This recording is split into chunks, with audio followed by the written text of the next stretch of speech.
संयुक्त पूर्व परीक्षेच्या मेंटरशिप लेक्चर सिरीज मध्ये आपल्या सगळ्यांचं पुन्हा एकदा स्वागत आहे. आपण लास्ट लेक्चर मध्ये एक्झॅक्टली काय करणार आहोत मेंटरशिप प्रोग्राम मध्ये याबद्दलची माहिती दिली होती. आता या लेक्चर मध्ये आपल्याला सगळे डिटेल घटक मी सांगतोय. पहिलं पुढे काय ऑब्जेक्टिव्ह आहे त्या point of view. Me last lecture मध्ये बोललो होतो की आता 2025 च्या तयारीच्या point of view important time आहे मुख्य परीक्षेचा आणि मुख्य परीक्षेचा टाइम सुरू होतो हा फेब्रुवारी, मार्च, एप्रिल, मे, जून, जुलै. फेब्रुवारी, मार्च, एप्रिल, मे, जून, जुलै 6 महिन्याचा टाइम आहे. 6 महिने द्यावे लागतील. 6 महिन्यामध्ये तुम्हाला जी तयारी करायची आहे ती कशा पद्धतीने प्रायोरिटी ठेवायची आहे, त्या प्रायोरिटी प्राधान्याने आता सुरुवात कशापासून करू, कोणते क्लास कशा पद्धतीने करू, ऑफलाईन ऑनलाईन सेल्फ स्टडी काय कोणते विषय करणं गरजेचं आहे याबद्दलची थोडक्यात काही महत्वाची माहिती. आपल्याला GS1 मध्ये हा पेपर बघायला मिळतो. तो 100 क्वेश्चन्स आहे आणि 200 गुण आहेत. तर यामध्ये इंग्लिश आणि मराठीचं समान वेटेज आहे. इंग्लिश आणि मराठीचा अभ्यास आपल्याला करायला 6 महिन्याचा वेळ आहे. तुम्ही सेल्फ स्टडी करत असाल तर 3 महिने इंग्लिश करा, 3 महिने मराठी करा. ऍट अ टाइम दोन्ही करत असाल काही हरकत नाही, पण ऍट अ टाइम दोन्ही केलात तर पुढच्या 3 महिन्यामध्ये तुम्हाला GS ला वेळ थोडासा कमी पडू शकतो. पण काही प्रॉब्लेम नाही, आपल्याकडे फ्लेक्झिबल टाइम टेबल आहे. पण टार्गेट पूर्ण करणं जरुरी आहे.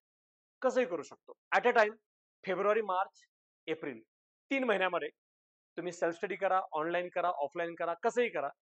ह्या दोन्ही विषयाचे अभ्यास फिनिश करा.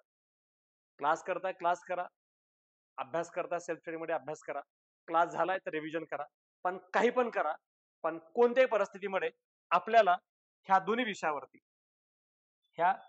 विषयाला इंग्लिश प्लस मराठी हे दोन्ही विषय फेब्रुवारी, मार्च आणि एप्रिल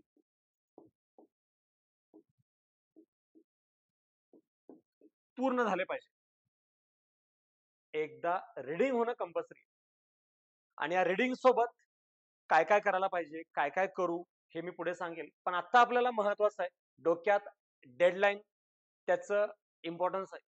डेडलाईन असेल तर डेडिकेटेड काम करायची मजा येते आणि डेडलाईन वर डेडिकेटेड असेल तर थोडंसं डायरेक्शन मिळालं की आपलं मजबूत कामही पूर्ण व्हायला लागतं. आणि जे विद्यार्थी आता 2 फेब्रुवारीची कंबाईन पूर्व परीक्षा दिलेत त्यांच्यासाठी सुद्धा हाच टार्गेट इम्पॉर्टंट आहे. पुढच्या 3 महिन्यामध्ये इंग्लिश मराठी झालं पाहिजे. मग प्री पास होत आहे असं वाटत असेल तर इंग्लिश मराठी फिनिश करा. पास होईल असं वाटत नसेल तर 2025च्या अटेम्प्टसाठी आत्तापासून इंग्लिश मराठी या पद्धतीनेच करा. पण कंबाईन करणाऱ्यांनी हे 3 महिने इंग्लिश मराठी करावंच लागेल. मग त्यासोबत बाकी कुठल्याही सरळ सहित कोणत्याही परीक्षा द्या, कोणताही अभ्यास करा, पण फेब्रुवारी, मार्च, एप्रिल 3 महिन्यात जर इंग्लिश मराठी केला नाही तर या वर्षाचा जो मेन्सचा पार्ट आहे तो तर हातून जाईलच. पण 2025 ची पुन्हा जून पासून पूर्व परीक्षेची तयारी करून मित्रांनो काहीही फायदा नाही. जर 2025च्या पूर्वचा अटेम्प्ट द्यायचा आहे तर तुम्हाला कुठल्याही परिस्थितीमध्ये जूनच्या अगोदर इंग्लिश मराठीचं फक्त तयारी फिनिश नको आहे, त्याचं रिव्हिजन प्रॅक्टिस ही महत्वाची आहे. मग रिव्हिजन प्रॅक्टिस कधी होईल? जर मी फेब्रुवारी, मार्च, एप्रिल मध्ये हे टार्गेट पूर्ण केलंय तर मे, जून मध्ये रिव्हिजन करेल. All set. जुलै पासून प्रीच्या अभ्यासाला लागा. तर प्रीच्या अभ्यासाचं महत्व आहे. म्हणून आपल्या या मेंटरशिप प्रोग्रामच्या माध्यमातून फक्त दर महिन्याला 50 रुपये नाममात्र फीस ठेवून मी तुमच्याकडून पुढचे 6 महिने फेब्रुवारी ते जुलै या कालावधीमध्ये इंग्लिश आणि मराठीची तयारी करण्याचंही गायडन्स करतोय. मी विषय शिकवत नाही, मी विषय शिकवणार नाही, पण कसं शिकायचं आहे, कधीपर्यंत काय करायचं आहे या माध्यमातून मात्र याच्याबद्दलचं टार्गेट पूर्ण करून घेता येईल यासाठी मी मेंटरशिप घेतोय. तुम्हाला दर शनिवारी या माध्यमातून ऑफलाईन सुद्धा भेटतोय, तर हे विसरायला नको. याप्रमाणे लक्षात ठेवा, हे आपण करणार फेब्रुवारी, मार्च, एप्रिल मध्ये आणि पुढे मे, जून आणि जुलै हे 3 महिन्यामध्ये आपण करणार रिव्हिजन. हे फक्त मी तुम्हाला डेस्टिनेशन सांगतोय, कुठपर्यंत जाणार आहोत आपण आणि काय काय करणार आहोत. हे झालं रिडिंग, हे झालं revision. All revision set, English Marathi set. याला आपल्या दिवसाचा किती वेळ? Half time. 2 तास 2 तास क्लास, 4 तास म्हणजे 5 तास जातात, 6 तास गेले. जर क्लास करत असाल तर 6 तास गेले, ऑनलाईन करत असाल तर 4 तास गेले, सेल्फ स्टडी करत असला तरी 4-5 तास गेले, म्हणजे 6 तास. आत्ता पुढे 3 महिने रिडिंग साठी, नंतर पुढे 3 महिने रिव्हिजन साठी. दिवसभराच्या अभ्यासातले 6 तास न चुकता इथून पुढे कंटिन्यू GS 1 साठीचा उपक्रम आहे. तर GS 2 जो सामान्य अध्ययनाचा पेपर आहे, GS 2 मध्ये आपल्याला मूळ मुख्यतः विषय 8 आहेत. विषय 8 आहेत, पण उपघटकासह बघितलं तर विषय 10 दिसतील.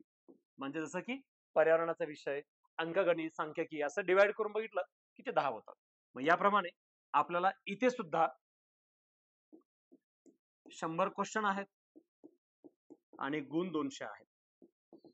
पहा, इकडे विषय कमी आहेत पण मार्क जास्त आहेत, आणि विषय जास्त आहेत पण वेटेज प्रपोर्शन कमी आहे. काही असो, शेवटी टार्गेट तर पूर्ण करावं लागेल, याला आपल्याकडे कोणताही ऑप्शन नाही. मग याप्रमाणे इथंही हाच टार्गेट पहिला असेल. इथंही फेब्रुवारी, मार्च, एप्रिल या महिन्यामध्ये आपण यातले फक्त जे 8 विषय दिसतात, हे 8 विषय यातले 3 ते 4 संपवणार, 3 संपवणार. वास्तवात ते 3 आणि 4 याप्रमाणेच टार्गेट पूर्ण होतं. आणि मे पासून, मे, जून आणि जुलै ह्या 3 महिन्यात आपले 3 ते 4 विषय, असे 8 विषय. हे 8 मध्ये आपल्याला जनरल सायन्स, एन्व्हायरमेंट हे स्पेशली पूर्वला विशेष इम्पॉर्टंट आहे. पण मेन्सला जनरल सायन्स नाही, सायन्स अँड टेक्नॉलॉजी. याप्रमाणे हे बघताना 8 विषय दिसतात, पण रिअल मध्ये 7 विषय आहेत. अंकगणित आणि बुद्धिमत्ता एकत्र बघतो आपण, त्याला वेगळं बघायची गरज नाही. त्यामुळे पहिल्या 3 महिन्यामध्ये 3 GS, नंतरच्या 3 महिन्यामध्ये 3 GS. याप्रमाणे हे 3-3-6 मुख्य विषय, आणि सप्लिमेंटरी म्हणजे करंट सप्लिमेंटरी, एन्व्हायरमेंट सप्लिमेंटरी, असे 2 विषय सप्लिमेंटरी पण पूर्ण होणार. याप्रमाणे 8 विषय पुढच्या 6 महिन्यात आपलं तयारी पूर्ण होणार. मग आता तयारी झाली GS ची पण, म्हणजे मुख्य परीक्षेची तयारी झाली. आणि याला आपण किती वेळ? अवरेज 5-6 तास. इकडे 5-6 तास, इकडे 5-6 तास, 10 ते 12 तासाचं एक शेड्यूल टार्गेट ठेवून आपण पुढचे 9 महिने काम करणार आहोत. आणि हे आता इकडे मात्र रिडिंग प्लस रिव्हिजन झालं, इथं रिडिंग झालं, इथं रिव्हिजन पण झालं. कारण ह्याला इथं थांबवायचं असतं, म्हणून ह्याला रिव्हिजन सहित थांबवायचं. आणि आता इथं जे आपली तयारी संपली जुलैमध्ये, तेव्हा तुमचं GS सगळं संपलंय. ऑगस्ट, सप्टेंबर, ऑक्टोबर आणि नोव्हेंबर 3-3.5 महिने बाकी आहेत. आता करणार काय? प्रीला करणार या सगळ्या विषयाचं रिव्हिजन. कुठून? ऑगस्ट, सप्टेंबर, ऑक्टोबर हे 90 दिवस आणि नोव्हेंबरचे एक 10 दिवस, असे आपल्याला 100 दिवस मिळतील. आणि या 100 दिवसामध्ये आपण काय करणार आहोत? GS फक्त रिव्हिजन रिव्हिजन रिव्हिजन रिव्हिजन. अभ्यास झालाय, प्रॉपर 3 महिने दिलेत त्याप्रमाणेचा अभ्यास झालाय, त्यामुळे आता वेगळं काही करावं लागणार नाही. जे केलेलं आहे त्याचं रिव्हिजन करावं लागेल. मेन्सची पण तयारी झाली आहे आणि प्रीची पण तयारी आता रिव्हिजन करून करणार आहे. त्यामुळे प्रीचा फॉर्म भरायची वेळ आली तेव्हा मेन्सचा अभ्यास झालाय की नाही हा प्रश्न उभा राहत नाही. आणि जेव्हा मी प्रीचा अभ्यास करतो तेव्हा मेन्सचा GS झाल्यामुळे प्रीचा GS पण सोपा जातो. याप्रमाणे तुम्ही नोव्हेंबरच्या परीक्षेला फक्त मुख्यला तयार नाही तर पूर्वला पण तयार होता. आणि ज्यांचा आता 2 फेब्रुवारीच्या परीक्षेचा रिझल्ट येईल असं वाटतंय त्यांना सुद्धा याप्रमाणे टार्गेट फॉलो करावं लागणार आहे. पुढच्या 4 महिन्यानंतर मेन्स होईल असं आपण गृहीत धरू, तर त्याप्रमाणे 3 महिन्यामध्ये इंग्लिश मराठी हाफ डे आणि हाफ डे इकडे, कारण ऑलरेडी रिडिंग झालंय तुमचं. कंबाईन ग्रुप बी च्या अगोदर तुमचं रिडिंग झालेलं आहे. त्यामुळे आता इथून हाफ डे रिव्हिजन GS आणि हाफ डे इंग्लिश मराठी. पुढच्या 3 महिन्यामध्ये येणाऱ्या कंबाईन मेन्सला पण तयार राहा. आणि ज्यांना माहिती आहे की आपला रिझल्ट येणार नाही किंवा आपण परीक्षाच दिली नाही त्यांनी 2025 साठी पुढचे 6 महिने इंग्लिश मराठी आणि जीएस प्रमाणे तयार राहा आणि पुढे प्री साठी जुलै नंतर ऑगस्ट पासून नोव्हेंबर पर्यंत रिव्हिजन साठी तयार राहा. 100% पुढचे 9 महिने दररोज 9 ते 10 तास आपल्याला अभ्यास करायची तयारी आहे. अशाच विद्यार्थ्यांनी या कोर्सला जॉईन करावं. मी पुन्हा 9 महिने गायडन्स करतोय. 9 महिने तुमच्याकडून दर शनिवारी वैयक्तिकरित्या भेटूनही त्याच्याबद्दलचं पेन पॉईंट टार्गेट पूर्ण करून घेतोय. अशा सिरियस फोकस विद्यार्थ्यांनी या कोर्सला जॉईन करावं आणि मेन्स कम प्रीच्या एक्झामच्या पॉईंट ऑफ व्ह्यूनं तयारी करायला 100% द्यायची तयारी ठेवावी. अन्यथा नाविलाजानं 2026 अटेम्प्टची वेळ विचार करायची येऊ नये. यासाठी आपल्या सगळ्यांना 2025 मध्ये हा लास्ट अटेम्प्ट बनवून आपले 100% देता येईल का, यासाठी हा मेंटरशिप प्रोग्राम आहे. तुमची तयारी आहे मेहनतीची, त्याला गायडन्स करून देणं, त्याच्याकडून ते काम पूर्ण करून घेणं ही माझी जबाबदारी आहे. या कोर्सच्या माध्यमातून यासाठी आपण इथून पुढे डेली नेक्स्ट टार्गेटला फॉलो करायला विसरू नका. 10 फेब्रुवारी पासून टार्गेट आपण देणार आहोत.